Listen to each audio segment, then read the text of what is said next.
کوفہ سے 2 منزل دور حر بن یزید ریاحی 1000 کے لشکر کے ساتھ مزاحم ہوا اور آپ کو روک کر میدان کربلا میں لے گیا۔ آپ نے کہا کہ میں یزید کی بیعت کسی صورت میں نہیں کروں گا، جس سے صرف حق ہی قبول ہو، یہی جس کا اصل اصول ہو، جو نہ جھک سکے جو نہ بک سکے، اسے کربلائیں ہی راس ہیں۔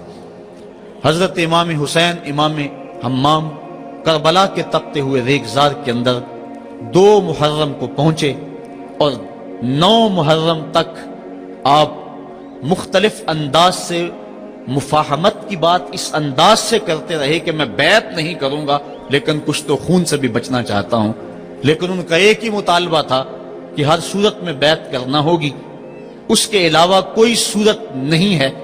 ان کا یہ مطالبہ تھا، ان کی بات یہ تھی کہ بیعت تو میں کسی صورت نہیں کر سکتا، کیونکہ انکار بیعت کی جو وجہ آپ نے وہاں بیان کی وہ وجہ بہر صورت موجود تھی، اس لیے کہا کہ کسی صورت میں میں یزید کے ہاتھ پہ بیعت نہیں کر سکتا۔ خیر وقت گزرتا گیا، پھر 9 کو یہ بات طے ہو گئی کہ لڑنے کے لیے تیار ہو جاؤ اگر تم نے بیعت نہیں کرنی۔ بیعت کرنے کی صورت میں مراعات سے نوازا جا رہا تھا، بڑے سے بڑا شہنشاہ بھی ہوتا اس کے پاؤں میں بھی لغزش آ جاتی، لیکن حضرت امام حسین رضی اللہ تعالیٰ عنہ نے فرمایا کہ یہ تخت و تاج کیا چیز ہیں، جن کی مسند محبوب کی گلی میں لگی ہو وہ تخت سکندری پہ کبھی تھوکا بھی نہیں کرتے۔ مجھے ان تخت و تاج کی پرواہ نہیں، میں تو کلمت الحق کے اعلیٰ کے لیے میدان عمل میں آیا ہوں۔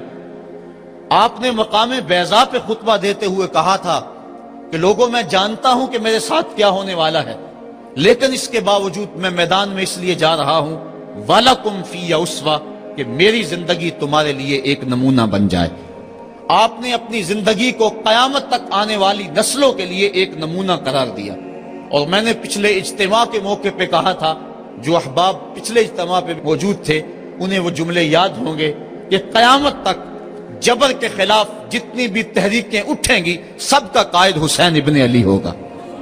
انسان کی عقل اور منطق اس کو یہ دلیلیں دیتی ہے کہ تم جبر کے خلاف اگر میدان میں آئے تو کٹ جاؤ گے، ٹکڑے کر دیے جائیں گے۔ جبر سے مفاہمت کر لو، لیکن عشق سکھاتا ہے مفاہمت نہ سکھا، جبر ناروا سے مجھے، میں سر بکف ہوں لڑا دے کسی بلا سے مجھے۔ تو عشق انسان کو لڑنے کا سلیقہ دیتا ہے، محبت باطل سے ٹکرانے کا درس دیتی ہے۔ کہا میں اس کے باوجود میدان عمل میں جا رہا ہوں اس لیے کہ میری زندگی تمہارے لیے نمونہ بن جائے، اور قیامت تک لوگ میری زندگی سے راہیں تلاش کرتے کرتے میری زندگی کو نمونہ بناتے بناتے جبر کے مقابلے میں کھڑے ہو جائیں اور سرخروئی اور کامیابی حاصل پائیں۔ تا قیامت قطع استبداد کرد، موج خون او چمن ایجاد کرد۔ اللہ اللہ بائے بسم اللہ پدر، مانائے ذبح عظیم آیت بسر۔ سرخ رو عشق غیور از خون او، شوخی این مصرع از مضمون او۔ عشق غیور کے چہرے پہ جو سرخی دوڑ رہی ہے یہ حسین ابن علی کے خون کا صدقہ ہے۔ ان کے خون نے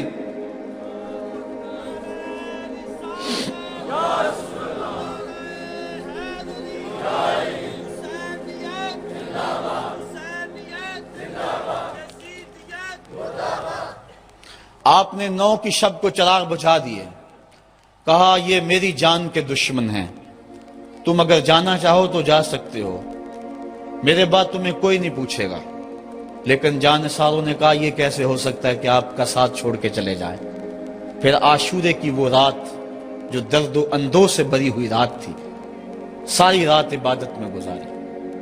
ایک طرف شراب چل رہی ہے اور دوسری طرف آنکھوں سے عشق رسول کی مستی چھلک رہی ہے۔ تہجد کا وقت ہوا، نماز تہجد ادا کی، شہزادہ علی اکبر نے اذان پڑھی، اور کربلا کے ریگزار میں ان کی یہ آخری باجماعت نماز تھی۔ ریگستان کربلا کے ذرے گواہ ہو گئے ان کے سجدوں کے۔ آج کائنات کا وہ انوکھا باب رقم ہونے والا تھا کہ صدیاں جس پہ ناز کریں گی۔ فرشتوں نے کہا تھا مالک تو خلیفہ بنا رہا ہے انسان کو، یہ تو لڑائی کرے گا، سجدے تو ہم کرتے ہیں۔ آج فرشتوں نے بھی دیکھنا تھا کہ سجدہ کرنے کا جو انداز حسین ابن علی کا ہے، فرشتے اپنی زندگی کی ساری کمائی اکٹھی کر لیں، حسین کے سجدے کی زکوٰۃ بھی نہیں بن سکتی۔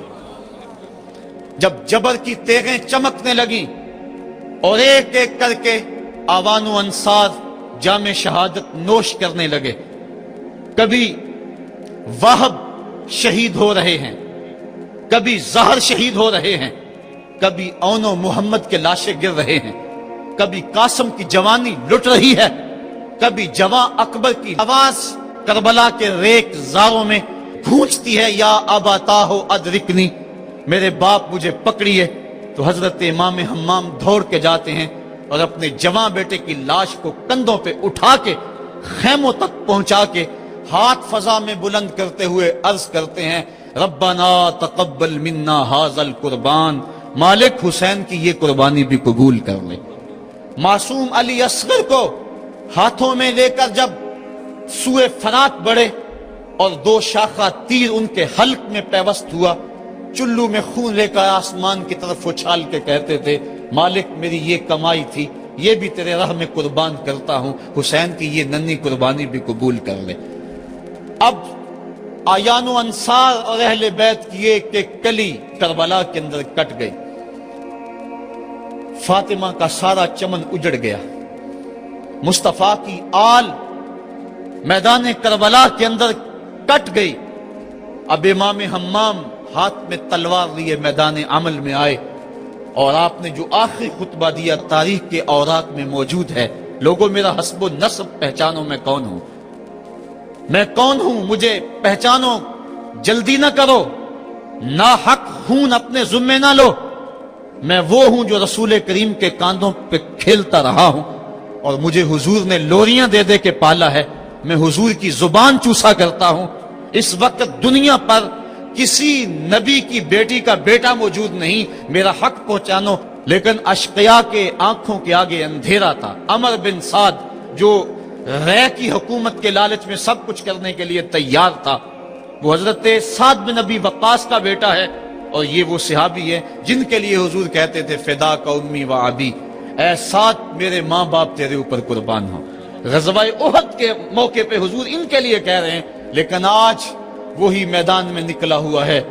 حضرت امام حمام امام حسین رضی اللہ تعالیٰ عنہ پھر میدان عمل میں آئے، اور پھر دشمنان اہل بیت کے ساتھ جس جرت اور پامردی کے ساتھ آپ نے لڑائی کی، اور آپ کی تیغ براں جس طرح ان کے سر کاٹتی اور ان کا خون چاٹتی رہی، تاریخ کے اوراق میں وہ روشن باب موجود ہیں۔ آواز آ رہی تھی، یہ کون ذی وقار ہے، یہ کون شاہ سوار ہے، لباس ہے پھٹا ہوا، چھدا ہوا، کٹا ہوا، لخت لخت کٹا ہوا، پھر بھی ہے ڈٹا ہوا، یہ بال یقین حسین ہے، یہ نبی کا نور عین ہے۔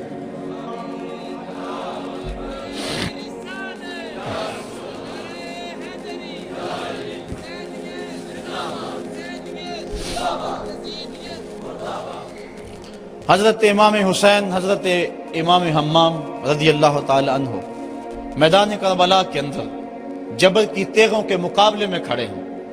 حق بلند ہوتا ہے، باطل کے پاس جتنے مرضی لاؤ لشکر ہوں، باطل بزدل ہوتا ہے، اس کے سینے کے اندر وہ حرارت نہیں ہوتی جو حق کے سینے کے اندر ہوتی ہے۔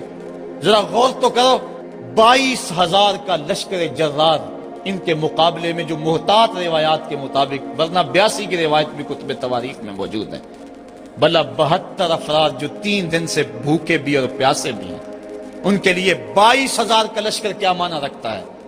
لیکن باطل ہمیشہ بزدل ہوتا ہے، اگر حق میدان عمل میں کھڑا ہو جائے تو کائنات کی کوئی چیز اس کے سامنے نہیں ٹھہر سکتی۔ یہ سبق حضرت امام حمام کی قربانی نے ہمیں پیش کیا۔ 72 افراد جبر کے خلاف کھڑے ہیں، 71 افراد خاک و خون میں ان کے لاشیں مل گئے۔ اب حضرت امام حسین رضی اللہ تعالیٰ عنہ میدان کربلا میں، آپ نے آخری جو خطبہ ارشاد کیا جس کے الفاظ میں نے آپ کے سامنے رکھے، لیکن انہوں نے ایک ہی بات کہی کہ آپ بیعت کریں یا میدان میں آ جائیں۔ آپ نے کہا کہ میں تو کسی صورت بیعت کرنے کو تیار نہیں۔ پھر میدان عمل میں آئے، ان کو کاٹتے رہے، پھر گھوڑے کو ایڑ لگائی اور فرات کی لہروں میں آئے، پانی کا چلو بھرا اور لشکر اشقیاء کی طرف دیکھ کے کہا کہ تم نے میرے لیے پانی بند کیا، دیکھو آج حوض کوثر پہ بھی حسین کا قبضہ ہے، فرات کی لہروں پہ بھی حسین کا قبضہ ہے۔ لیکن آپ نے اس کے باوجود